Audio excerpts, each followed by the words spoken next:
Well, I've just been to this convenience store to get myself a drink and a snack. It's all wrapped in plastic. There's not just the drink bottle, the inevitable straw. There's a little package of bananas here, all wrapped in plastic. And believe it or not, a peeled boiled egg, beautifully sealed in plastic, all of it inside a plastic bag. And quite often they'll even double that up and put it in another plastic bag.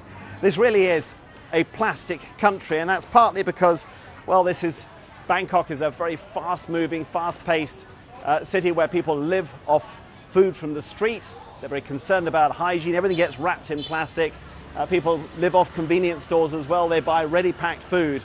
But the awareness of the damage that this plastic is doing to their environment is only just beginning now.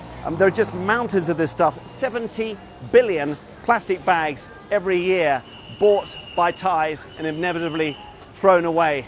Now, recently we've had a whale that was washed up on the coast in southern Thailand with 80 plastic bags inside it. The sea life often mistakes these for jellyfish.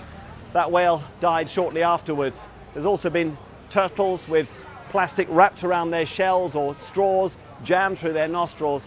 These stories are raising awareness about the problems of plastic, but at the moment the amounts being produced in this country are absolutely stupendous. 5 million tons of garbage just produced by this city, and about half of that plastic. It does get taken away. It doesn't tend to get thrown in the street so much to landfills, but huge amounts of it, when it's light like this, just blows into the canals. Waste management is not something that Thailand has invested much in. People living in this city pay very little for their waste disposal, and inevitably huge amounts of this plastic ends up in the sea, with very little government action so far to change it. If you go to the supermarkets, it's very common to see people double, even triple bagging their shopping. Very few people taking in their own bags.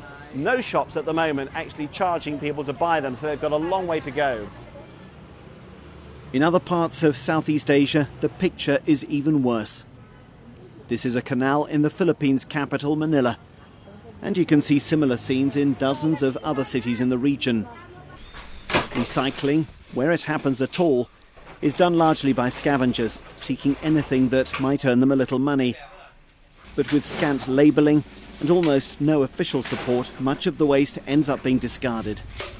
Half the world's population lives in Asia, and their consumption of plastic is still rising. Here in Thailand, understanding of how much harm plastic waste can do is rising. People do want to do something about it. In the rest of the region, that awareness is a great deal more limited. The problem is that people's lifestyles are so wrapped up in plastic packaging, and until the government changes regulations, until the businesses actually have incentives to deter people from using plastic, it's going to be very difficult to persuade people to change their plastic-bound habits.